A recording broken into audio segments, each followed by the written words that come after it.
Bismillahirrahmanirrahim. Assalamualaikum warahmatullahi wabarakatuh. Alhamdulillahi rabbil alamin. Wabihi nasta'in ala umuri dunya waddin. Salatu wassalamu ala asrafil anbiya wal mursalin. Wa ala alihi wa sahbihi ajma'in. Amma ba'du. Baik teman-teman kelas 4 yang dirahmati Allah subhanahu wa ta'ala. Bagaimana kabar kalian semua pada pagi hari ini? Semoga semuanya dalam keadaan sehat dan dalam keadaan baik-baik saja. Serta kedua orang tua kita, kedua orang tua kalian juga dalam keadaan sehat. Dan senantiasa rezekinya dilancarkan oleh Allah Subhanahu wa Ta'ala. Amin, amin ya Rabbal Alamin. Baik teman-teman kelas 4 yang dirahmati Allah, silakan disiapkan buku paketnya. Buku Akidah Akhlak kelas 4. Ya, teman-teman silahkan disimak materi yang sekarang Bapak sedang sampaikan nantinya juga. Kemudian sembari dibuka halaman-halaman yang Bapak sedang jelaskan. Jadi disesuaikan dengan apa yang Bapak tampilkan di slide. Insya Allah sama. Oke, baik sebelum kita memulai pembelajaran, mari kita buka pembelajaran kita pada pagi hari ini dengan bersama-sama membaca ayat Bismillahirrahmanirrahim. Bismillahirrahmanirrahim. Di pertemuan atau pekan yang lalu, teman-teman sudah mempelajari, kita semua sudah mempelajari Asmaul Husna. Nama-nama baik yang Allah miliki, yang jumlahnya ada 99.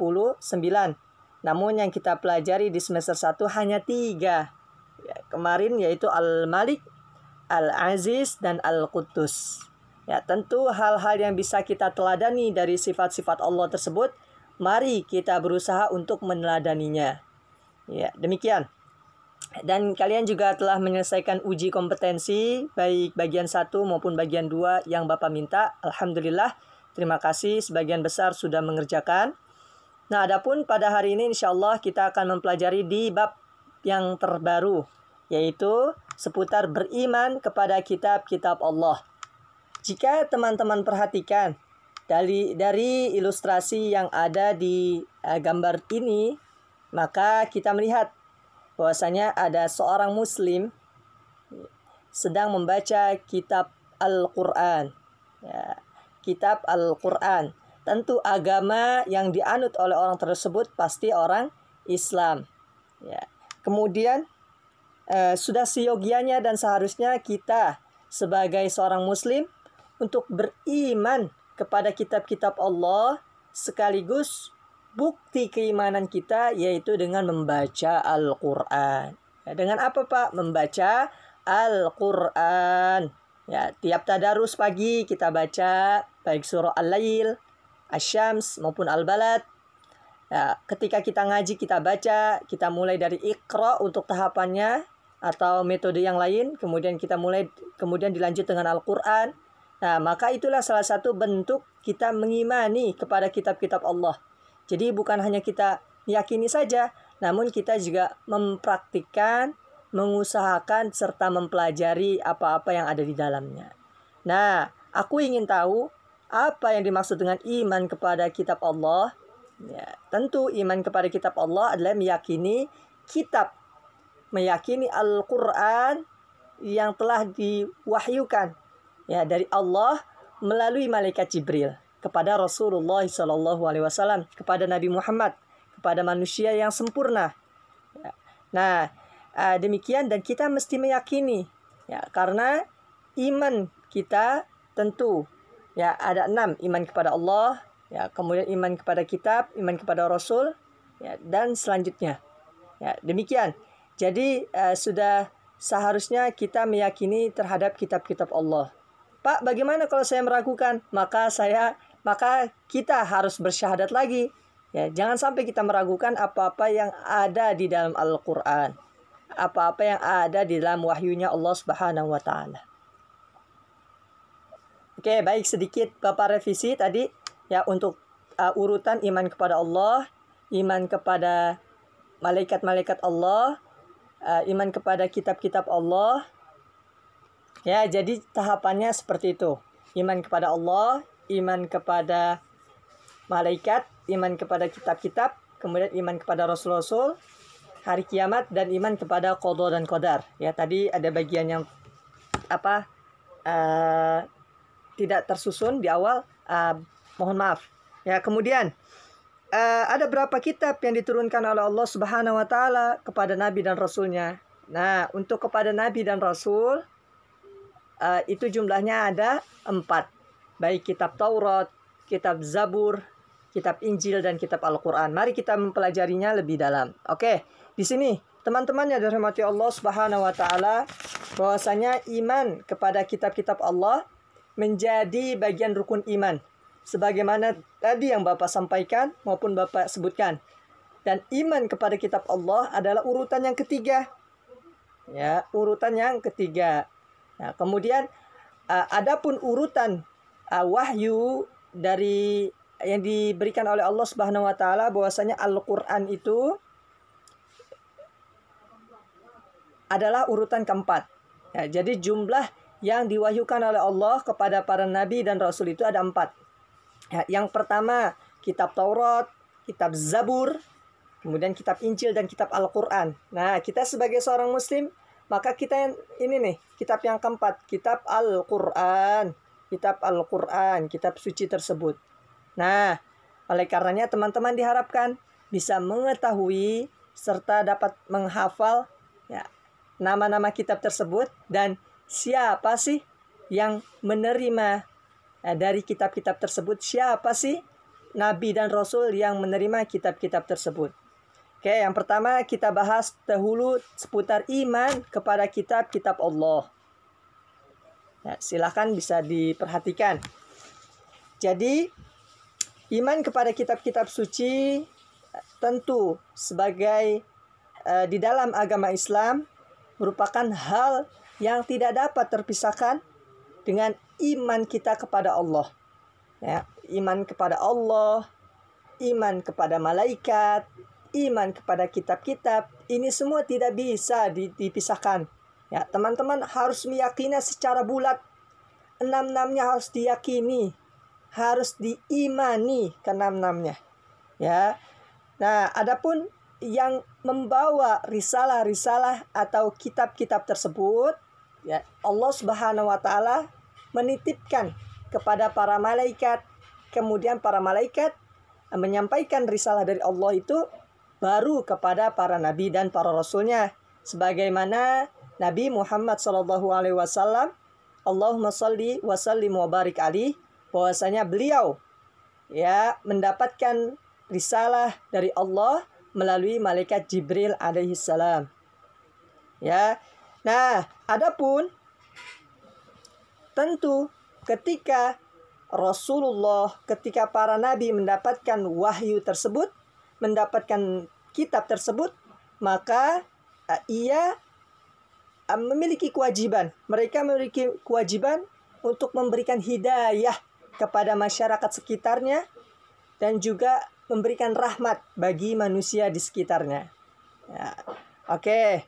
Maka kitab-kitab ini disebut dengan wahyu Allah Subhanahu wa taala.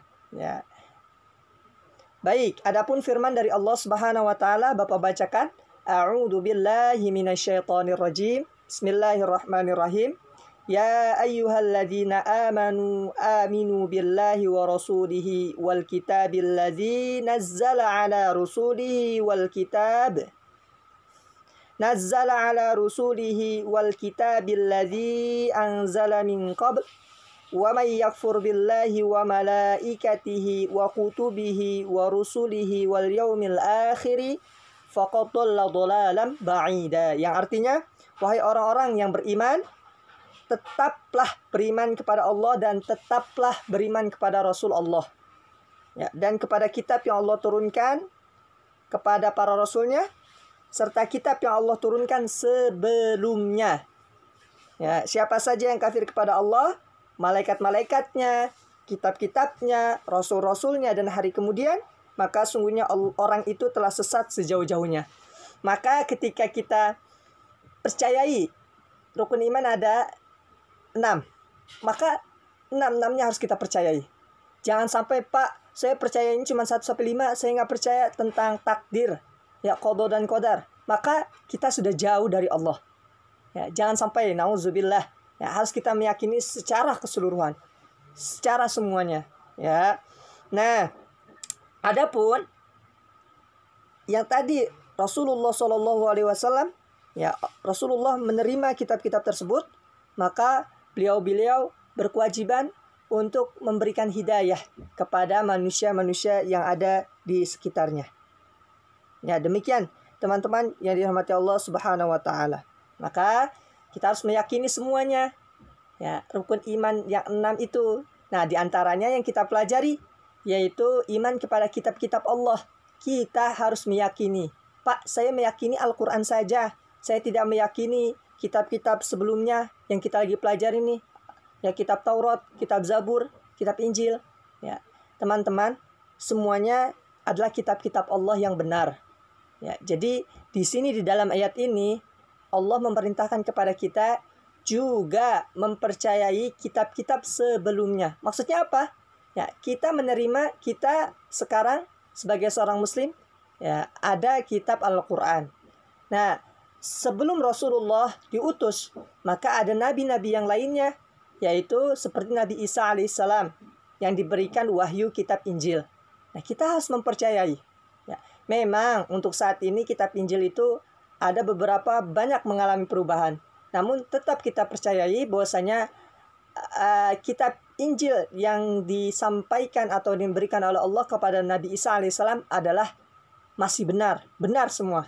Ya, namun untuk saat ini saja mungkin banyak perubahan-perubahan. Itu sedikit sekilas info saja. Oke, baik. Adapun kitab-kitab Allah, ya di sini maaf. Pertama ada kitab Taurat. Ya, teman-teman. Kemudian ada kitab Zabur. Ya, kemudian ada kitab Injil dan kitab suci Al-Quran. Mungkin Bapak akan sampaikan secara garis besar, ya, bahwasanya kitab Taurat ini kitab yang diturunkan kepada Nabi Musa alaihissalam, sebagaimana firman-Nya di dalam surah Al-Isra ayat kedua. Apa bahasa dari kitab Taurat? Yaitu bahasa Ibrani. Nah, adapun pada saat itu kitab Taurat ini isinya tentang syariah atau tentang perintah-perintah, ya, dan tentang keyakinan untuk menyembah Allah Subhanahu wa taala dan larangan untuk menyembah kepada para berhala. Ya, kemudian adapun di dalam Taurat bahwasanya, ya, di sini di dalam kitab Taurat ini juga diterangkan tentang kedatangan Nabi Muhammad SAW sebagai Rasul yang terakhir. Ya, sebagaimana dalam Al-Quran disebutkan, ya, ini di dalam surah Al-Baqarah ayat 53. Nah, jadi walaupun kitab Al-Quran atau Nabi Muhammad SAW, ya, beliau dilahirkan pada tahun-tahun terbaru, ya, namun kitab Taurat yang sebelum-sebelumnya itu, ya, itu sudah menginformasikan, sudah memberitahukan bahwasanya akan datang, yaitu kedatangan Nabi dan Rasul terakhir, yaitu Nabi Muhammad SAW. Ya, Masya Allah. Ya, jadi sangat luar biasa. Nah, adapun yang kedua yaitu kitab Zabur. Di sini Bapak secara ringkas saja, nanti teman-teman bisa memperdalam bahwasanya kitab Zabur yaitu diberikan kepada Nabi Daud alaihissalam. Nah, Zabur artinya tulisan. Apa bahasanya? Yaitu bahasa Kibti. Ya, bahasa Kibti. Dan di dalamnya ini banyak beberapa ajaran tentang zikir, ya, tentang pengertian hikmah, pengajaran, ya, dan tentu ini merupakan sebuah petunjuk dan wahyu yang Allah berikan kepada Bani Israel, khusus kepada Bani Israel. Adapun yang ketiga yaitu kitab Injil. Jelas bahwasanya kitab Injil ini diturunkan kepada Nabi Isa alaihissalam. Sebagaimana firman Allah di surah Al-Maidah ayat 46. Nah, apa bahasa dari kitab Injil? Yaitu bahasa Yunani. Bahasa Yunani. Yang mana di dalam bahasa Arabnya yaitu disebut dengan al-bisyarah. Ya, bisyarah yang artinya kabar gembira. Ya, basyira wa nazira. Ya, sungguhnya Rasulullah diutus, ya, untuk memberikan kabar gembira maupun berita tentang ancaman-ancaman. Ya. Nah, kitab Injil ini juga sebagai pedoman hidup, ya, pedoman hidup, Ya, dan ajaran-ajaran yang membenarkan atau memperkuat ajaran-ajaran pada kitab-kitab sebelumnya. Jadi sebelumnya kitab Taurat, kitab Zabur, kemudian didatangkan kembali kitab Injil. Ya. Nah, dan semua ini semua dari Allah Subhanahu wa taala. Adapun yang terakhir yaitu kitab suci Al-Qur'an.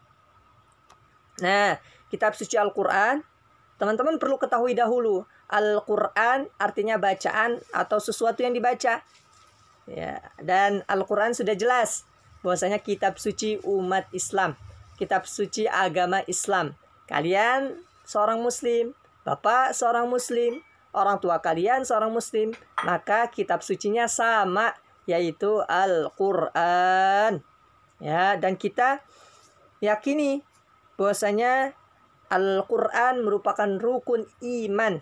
Ya, harus diyakini bahwasanya rukun iman yang ketiga yang disampaikan kepada Nabi Muhammad SAW melalui perantara malaikat Jibril. Ya, Pak, berapa lama sih Al-Qur'an diturunkan?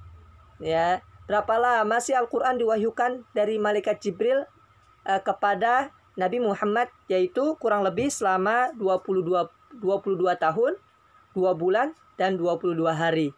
Jadi setelah Nabi Muhammad SAW di usia 40 tahun ketika mendapatkan petunjuk dari Allah ketika sedang berkhalwat di Gua Hira, maka pada saat itu setelah 40 tahun maka mulailah Al-Qur'an disampaikan secara berangsur-angsur, secara pelan-pelan, kurang lebih 22 tahun, 2 bulan dan 22 hari. Nah, adapun kita di Indonesia biasa memperingati 17 Ramadan sebagai peringatan turunnya wahyu Al-Qur'an, ya. Nah, di mana tentu kitab suci Al-Qur'an ini kita tidak boleh meragukan, kita harus meyakini bahwasanya apa-apa yang di dalamnya, apa-apa yang terdapat di dalam Al-Qur'an adalah benar, Jangan sampai kita meragukan. Kalau kita ragu, maka kita harus syahadat lagi. Ya. Mengapa, Pak? Karena di dalam surah Al-Baqarah di ayat kedua dijelaskan zalikal kitab la raiba fih hudal lil muttaqin. Ya. Bahwasanya kitab ini, kitab Al-Qur'an, tidak ada keraguan di dalamnya, tidak ada kecacatan di dalamnya, tidak ada kesalahan di dalamnya. Maka kitab Al-Qur'an ini menjadi petunjuk tentunya bagi orang-orang yang bertakwa, ya. Nah, adapun Al-Qur'an ini banyak isinya, bahkan tentang penciptaan alam, tentang akidah, tentang keimanan. Intinya semua konsep ya di dalam berkehidupan itu ada di dalam Al-Qur'an. Ya, teman-teman, dari bangun tidur hingga tidur kembali, ya baik Al-Qur'an maupun As-Sunnah.